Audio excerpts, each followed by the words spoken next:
गुरुकुल में एक बार फिर आप सभी लोग का हार्दिक स्वागत है। जैसा कि आप सभी को पता है, एसएससी सीपीओ ने 2020 में अपनी वैकेंसीज फिर रिलीज़ कर दी हैं।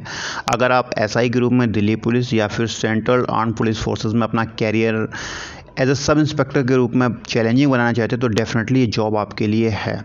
तो इन्हीं सब बातों को ध्यान रखते हुए इस चैनल के ऊपर 2019, 2018, 2017 के जो क्वेश्चन पेपर आपके आए थे वो आपको जेन्युइन क्वेश्चन पेपर यहाँ पर सॉल्व कराए जा रहे हैं। आप देख सकते हैं recruitment of sub inspector Delhi police CAPF, ये 2018 का आपका 14 मार्च 2019 को जो एग्ज़ाम हुआ था और इवनिंग की शिफ्ट में 3 बजे से लेकर शाम की 5 बजे तक का उसका ये क्वेश्चन पेपर आपके सामने एक कैंडिडेट का है। यहाँ पर ये बहुत इम्पॉर्टेंट चीज़ है कि जैसा कि आप सभी को पता है 4 सेक्शन होते हैं CPO के एग्ज़ाम के अंदर। आपका रीजनिंग और GI, देर आफ्टर आपका मैथ, फिर आपका इंग्लिश हो जाएगा और एक आपका GK का सेक्शन हो जाएगा। तो चारों सेक्शन बराबर यानी 50-50 नंबर का कवर करते हैं, यानी 1/4 या फिर 25% आपके नंबर केवल रीजनिंग से आ सकते हैं या हर सेक्शन से आ सकते हैं। तो यहाँ सबसे पहले हम रीजनिंग और GI को कवर करेंगे। इसी सीरीज़ के 6 वीडियोज़ चैनल पर अपलोड कर दिए गए हैं। 7वां वीडियोज़ ये है, अगर नहीं देखे तो आपको लिंक डिस्क्रिप्शन बॉक्स में साथ आई बटन में मिल जाएगी, वहाँ से आप उसको एक्सेस कर सकते हैं। बिना कोई समय बर्बाद किए हुए चलिए चलते हैं। आप प्लीज़ सबसे पहले मैं आपको रिक्वेस्ट करूँगा, वीडियो को पॉज करें। पॉज करने के बाद खुद क्वेश्चन को हल करने की कोशिश करें, उसके बाद आप इसका सोल्यूशन देखें। डेफिनेटली अगर आप CPO के अलावा MTS, CGL, CHSL या फिर रेलवे NTPC या ग्रुप D की तैयारी कर रहे हैं तो वहाँ पर भी रीजनिंग बहुत इंपॉर्टेंट रोल प्ले करती है और काफ़ी ज़्यादा स्कोरेव, और मैं बोलूँगा अगर आपने प्रैक्टिस की है तो इजी सब्जेक्ट है काफ़ी। तो स्टार्ट करते हैं वीडियो को। देखिए पहला क्वेश्चन देखते हैं। फर्स्ट क्वेश्चन है, निम्नलिखित श्रृंखला में अगली श्रृंखला कौन सी आएगी। तो देखिए बहुत आसान होते हैं इस टाइप के क्वेश्चन। श्रृंखला 2-3 टाइप से आपकी चलती है। या तो फर्स्ट में आप ऐसा करेंगे, अगर आप गौर से देखेंगे तो टर्म एक के बाद एक रिलेट आपके होते चले जाते हैं। कई बार अगर ऐसा नहीं होगा तो होगा कि पहला तीसरे से होगा और उसके बाद दूसरा चौथे से होगा। कई बार थर्ड टाइप की आपके सामने आएगी कि पहला आपका चौथे से होगा, दूसरा आपका 5वें से होगा। इस टाइप से सीरीज़ चलती है। तो यहाँ आपको जैसा देखते ही समझ में आ रहा होगा कि इसमें एक टर्म तो बढ़ रहा है, 136, 137, 138, 139 +1 हो रहा है और साथ ही साथ 136, 135, 134 ये -1 हो रहा है। तो 134 से -1 कर दीजिए, 133 आंसर आएगा। आप देखिए ऑप्शन में 133 कहाँ पर दिया, ये तो आपका आंसर क्या हो जाएगा, इसका नंबर 4। बहुत आसान था ये, मैं बोलूँगा बहुत ज़्यादा ही आसान क्वेश्चन था। अगला क्वेश्चन देखिए, ये क्वेश्चन आपका है, निम्नलिखित में से 4 संख्याओं में से 3 एक समान है और एक डिफरेंस हो तो आप बताइए। देखिए रीजनिंग में ये सब प्रैक्टिस से डिपेंड होता है, इसमें कोई एक हार्ड एंड फास्ट आपका रूल नहीं लगेगा। जैसे मैथ में लगता है, अगर आपसे बोला जाए 2 + 2 है तो आप बिल्कुल 100% बोलोगे 4 होगा। 4 के अलावा ना तो 3 हो सकता है, ना ही ये आपका 5 हो सकता है। लेकिन रीजनिंग में ऐसा नहीं है, यहाँ पर कोई भी लॉजिक लग सकता है अगर वो लॉजिक आपका सेटिस्फाई होता है। कई बार ऐसा भी हो जाता है, मैक्सिमम टाइम पे रीजनिंग में मल्टीपल आंसर आ जाते हैं तो उस वजह से क्या होता है, या तो फिर दोनों में आपको नंबर मिल जाएंगे या फिर वो क्वेश्चन ही ड्रॉप कर दिया जाएगा जिससे आपको बेनिफिट होगा। तो आप अपना लॉजिक देख लीजिए इसमें क्या लग रहा है, SSC इसका क्या आंसर देता है।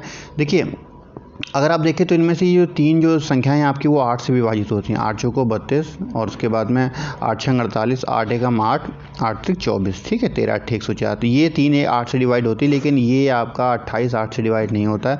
इस लॉजिक के आधार पे SSC ने इसका आंसर 2 दिया है 28, ठीक है। नेक्स्ट क्वेश्चन देखते हैं। थोड़ा सा मैं जूम इन और कर देता हूँ जिससे आपको आसानी से क्वेश्चन दिखे। ये देखिए, अब शायद आपको आसानी से क्वेश्चन दिख रहा होगा। अगला देखते हैं। अगला है, निम्नलिखित श्रृंखला में प्रश्नवाचक चिन्ह के स्थान पर कौन सा अच्छा रहेगा, CEIO। इसके बाद में आपका क्या आएगा। मैं बहुत पहले आपको बता चुका हूँ इसके पहले की वीडियोज़ में भी।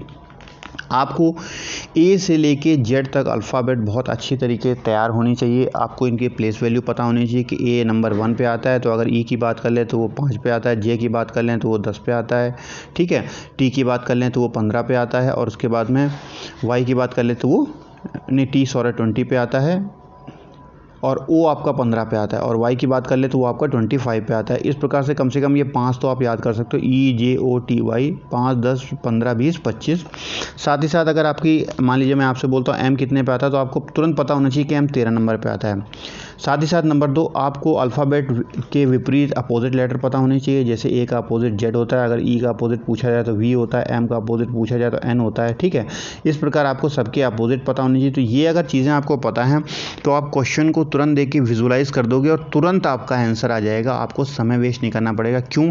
क्योंकि आप सभी को पता है कि 200 का क्वेश्चन पेपर आपका होता है। 200 क्वेश्चंस के लिए आपको 2 घंटे यानी 120 आपके मिनट आपको मिलते हैं। अगर आप डिवाइड करोगे तो आपको 36 से लेके 38 सेकंड आपको एक क्वेश्चन के लिए मिलता है। बहुत ज़्यादा इंपॉर्टेंट है। रीजनिंग के कई क्वेश्चन आप 5 से लेके 6 सेकंड में या इवन कई 2-2 3-3 सेकंड में भी आप सॉल्व कर लोगे। तो जो यहाँ से आप समय बचाओगे वो आप मैथ के लिए और साथ ही साथ जो इंग्लिश में कॉम्प्रिहेंशन पढ़ना है, क्लोज टेस्ट पढ़ना है, उनके लिए दे दोगे। वहाँ आपको टाइम की बहुत ज़्यादा ज़रूरत होगी। तो इस चीज़ का आप ध्यान रखिएगा। तो ये कब आप कर पाओगे? जब आपको फ्री फ्लो सब चीज़ें एक तरीके से, इवन कह सकते हैं मेरी लैंग्वेज में, कि रटी होंगी, ठीक है। तो आप यहाँ देख लीजिए CEIUU, अगर C को जोड़ोगे तो +2 इसमें होता है, CDE ये जोड़ोगे तो +4 है, E के बाद आई, ये अगर O जोड़ोगे तो +6 है। तो ये कॉन्टिन्यूस बढ़ता चला जाए तो ऑब्वियस सी बात है O के बाद +8 आएगा। अब O आपको पता है 15वें नंबर पर होता है, 15 में 8 जोड़ दोगे, 15 और 8 23 होता है। 23 नंबर पर अगर आप बात करोगे तो 23 नंबर पर आपका W आता है, ठीक है। 23 नंबर पर आपका क्या आता है? W आता है। ऐसे बड़े आसानी से आप कर सकते हो और क्वेश्चन आपका आंसर नंबर 2 इसमें हो जाएगा। अगले क्वेश्चन की तरफ बढ़ते हैं।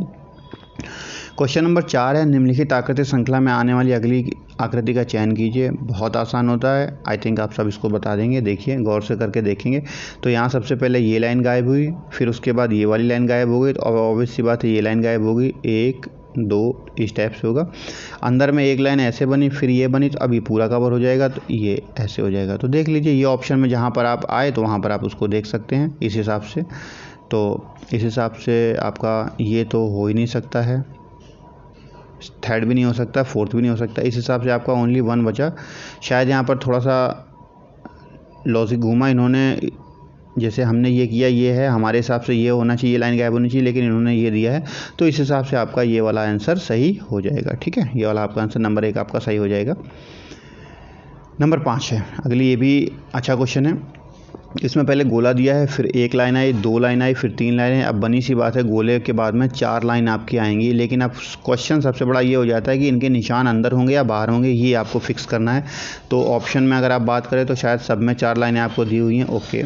अब आपको इसका देखना है कि मुंह किस साइड होगा। तो आप देख लीजिए, एक अंदर है, फिर एक अंदर एक बाहर है, फिर 2 अंदर हैं, फिर एक अंदर है 2 बाहर है। तो इसका मतलब अब की बार 2 अंदर और 2 बाहर होंगी, ठीक है। देख लेते 2 अंदर 2 बाहर कैसी हैं। पहले में 2 अंदर 2 बाहर है, दूसरे में 4 बाहर है, तीसरे में 3 बाहर 1 अंदर है, चौथे में 4 अंदर है। तो इसका मतलब इसका आंसर बिना कुछ देखे आप तुरंत बता दीजिए, इसका आंसर क्या आपका हो जाएगा।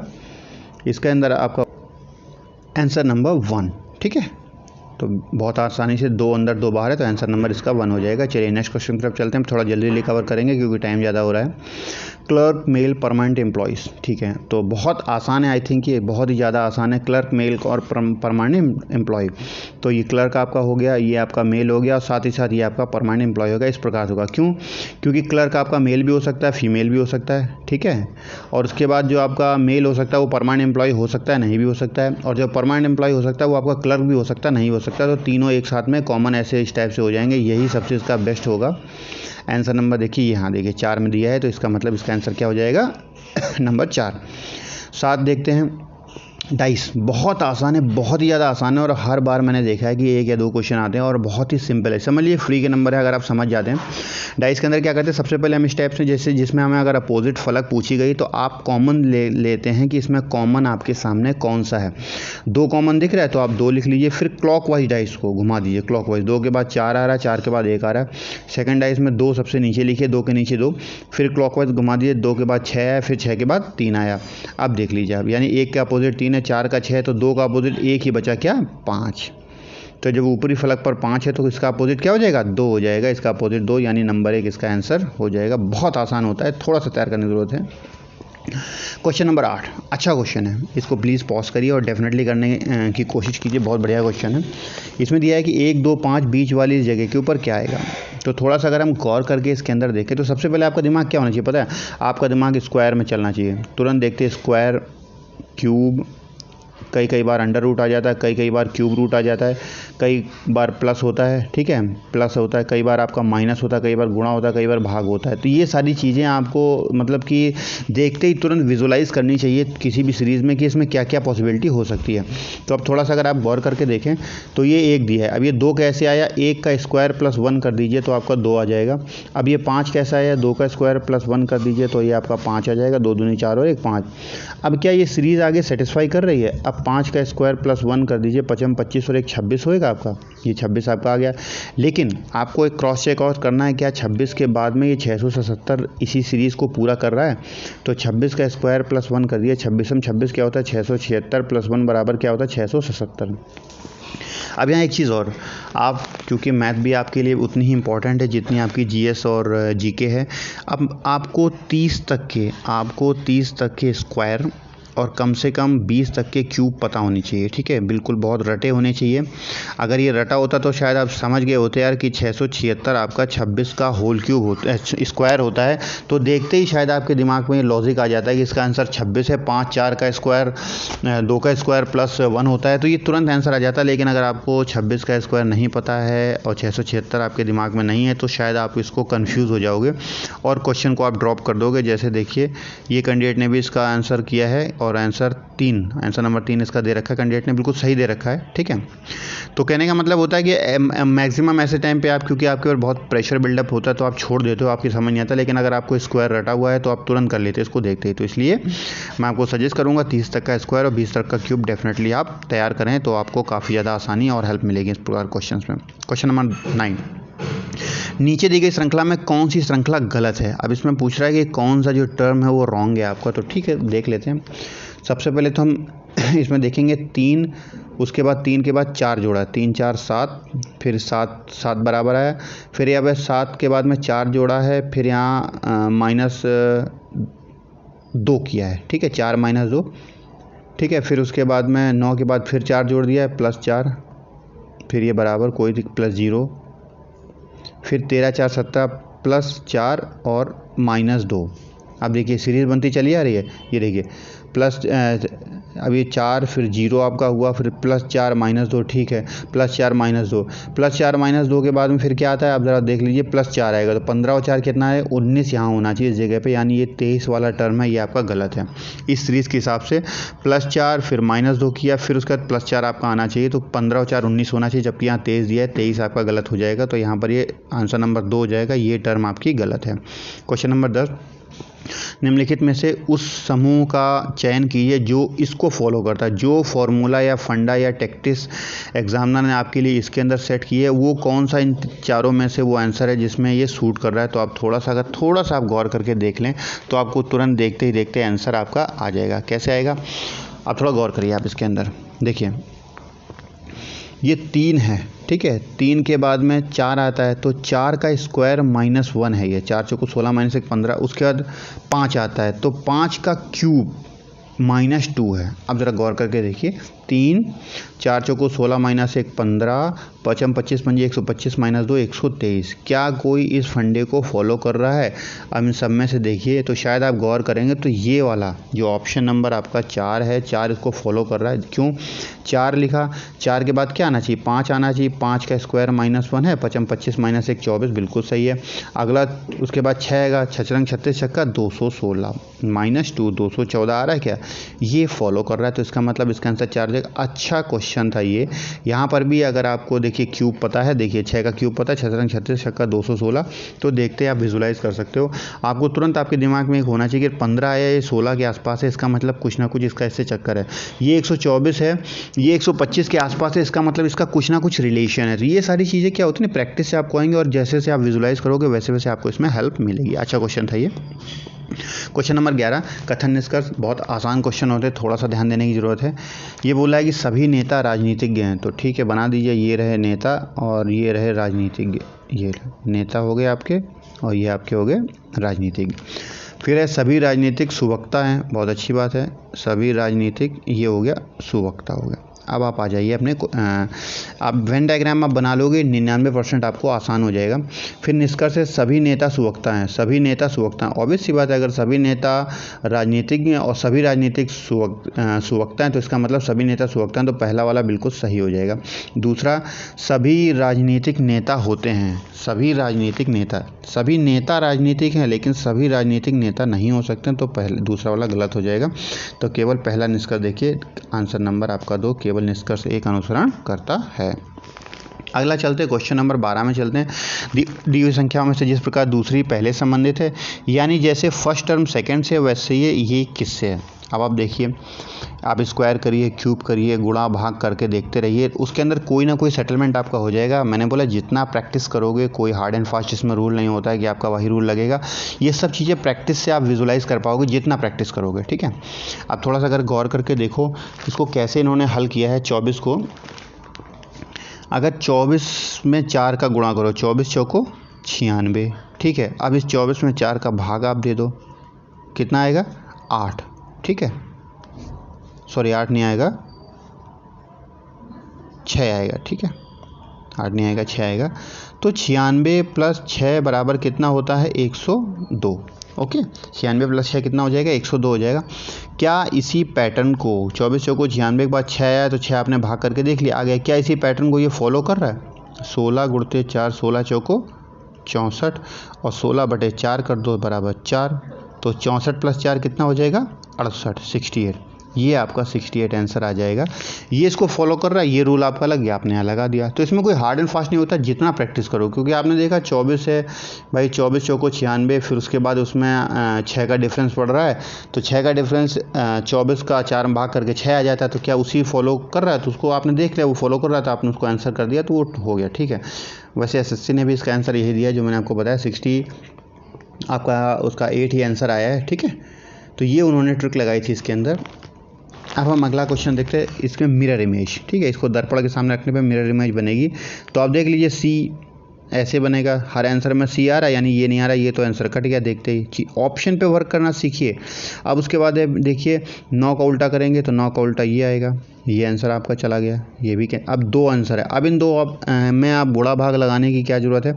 ये सेम है, ये सेम है, ये सेम है, ये सेम है, यानी हमको केवल इसको चेक करना है। तो जी का जगह अगर आप अपोजिट करोगे तो जी का अपोजिट क्या आएगा, ये आएगा। आपका आंसर आपका 2 सही हो जाएगा तुरंत, ठीक है। 13 का आंसर नंबर आपका 2 सही हो जाएगा। वही मैं बोल रहा था, अगर मान लीजिए यहाँ जी भी सही दिया होता तो आपको ये देखना कि जो सेम है उसको छेड़ना ही नहीं है। मतलब जो चीज़ सेम चल रही है, कहने का मतलब है जो चीज़ आपकी सेम है उसको आप क्यों चेक कर रहे हो। अगर ये सेम है इन दोनों, आपको ये 2 ऑप्शन कट के आपको इन 2 ऑप्शन में देखना है, तो इन दोनों में ये सेम है, ये सेम है, ये सेम है, तो ये इनको चेक करने की क्या ज़रूरत है। अब हम क्यों इनको चेक करेंगे, यहाँ वाले इनको हम वो चेक करेंगे जो डिफरेंस है। तो जी और जी में डिफरेंस है, अगर जी का उल्टा निकालोगे तो ये वाला जी आएगा, ठीक है, सॉरी ये वाला जी आएगा, तो आपका आंसर सही हो जाएगा। इस हिसाब से इसका आंसर क्या हो जाएगा 2। इस प्रकार से आप ऑप्शन पर वर्क करना सीखिए, तभी सक्सेस आपके लिए आसान हो जाएगी। अगला क्वेश्चन है, जिस प्रकार आलस का संबंध सजगता से उसी प्रकार सत्वरता का किससे है। तो आलस और सजगता विपरीत एक दूसरे के आपको दिख रहे हैं, तो इसी प्रकार सत्वरता का क्या हो जाएगा आत्मीयता। अभिमान नहीं हो सकता, हिंसा नहीं हो सकता, विरोध नहीं हो सकता, आत्मीयता हो जाएगा। आंसर नंबर 2 आपका सही है। ये काफ़ी आसान क्वेश्चन था। क्वेश्चन नंबर 15, निम्नलिखित इनको सीरीज़ में लगाइए। तो देखिए सीरीज़ में लगाइए। सबसे पहले क्या है, सबसे छोटा क्या है, कर्नाटक की राजधानी क्या है बेंगलुरु। सबसे पहले 2 आ जाएगा, फिर एक कर्नाटक हो जाएगा, फिर कर्नाटक कहाँ पड़ता है, भारत में पड़ता है। 4 में भारत कहाँ पड़ता है, एशिया 3 में पड़ता है, एशिया कहाँ पड़ता है, विश्व में पड़ता है।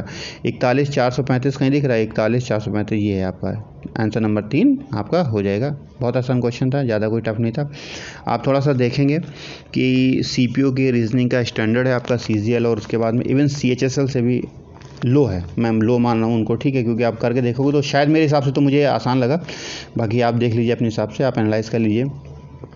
अगेन मिरर इमेज आ गया। अब मिरर इमेज में सारी चीज़ें करने की जरूरत नहीं है। आप ये देख लीजिए, ये 0 है, ये 0 यहाँ पर आ जाएगा, ठीक है। और उसके बाद ये जो आपका तीर का निशान है ये ऐसे आ जाएगा। क्या देखिए फर्स्ट में इनसे कोई स्टार्ट हो रहा है, ये तो पहला वाला तो बिल्कुल ही गलत है, हो ही नहीं सकता किसी कीमत के ऊपर, ठीक है। उसके बाद दूसरा ये देखिए गोला तीर का निशान आ रहा है, 2 ये चौथा है, ये भी गलत हो गया। अब आपको 2 पे वर्क करना है केवल, ठीक है। अब आपको केवल दूसरे और चौथे वर्क करना है। अब आप देख लीजिए दूसरे और चौथे में ये चीज़ डिफरेंस, इनमें से डिफरेंस ढूंढा करिए। ये देखिए, ये एक बाहर है, ये एक अंदर है, तो इनमें से कौन बाहर कौन अंदर होगा, ज़रा गौर करके देख लीजिए। ये बाहर है तो बाहर की तरफ ही होगा, समझ रहे बात को। इनको ऐसे पहचाना करिए, ये बाहर है तो बाहर की तरफ होगा। आप बाहर की तरफ करके देख लीजिए, ये देखिए ये बाहर की तरफ है यहाँ पर, तो इसका आंसर क्या हो जाएगा, 2 इसका आंसर हो जाएगा, ठीक है। ऐसे चीज़ों को फाइंड आउट करके ऑप्शन से एलिमिनेट करने की कोशिश किया करिए। तो आई थिंक वीडियो की लेंथ क्या हो गई, ये 19 मिनट हो गई आपकी वीडियो की, काफ़ी ज़्यादा लेंथ हो गई। तो बाकी रिमेनिंग जो क्वेश्चन है आपके, मैंने जो टोटल मिला के 50 क्वेश्चन है वो आपके 3 पार्ट में कराने को डिसाइड किया, जिससे कि 20 मिनट या 17-18 मिनट के अंदर क्वेश्चन हो जाए। आप उसको क्वेश्चन को मैक्सिमम, क्योंकि अगर मैं 17-18 क्वेश्चन करा रहा हूँ तो मैं आपको कोशिश करता हूँ कि वो 17-18 मिनट से कम में हो जाए, जिससे कि आप कम से कम समय में कर सको। तो अगला पार्ट आपको, इसका 8वां पार्ट आपको नेक्स्ट वीडियो में मिलेगा, तो लिंक आपको डिस्क्रिप्शन में मिल जाएगी। अगर आपको वीडियो पसंद आए तो प्लीज़ वीडियो को लाइक करें, शेयर करें और डेफिनेटली अपनी तैयारी करते रहें, स्वस्थ रहें। तो मिलते हैं नेक्स्ट वीडियो में, तब तक के लिए दोस्तों जय हिंद।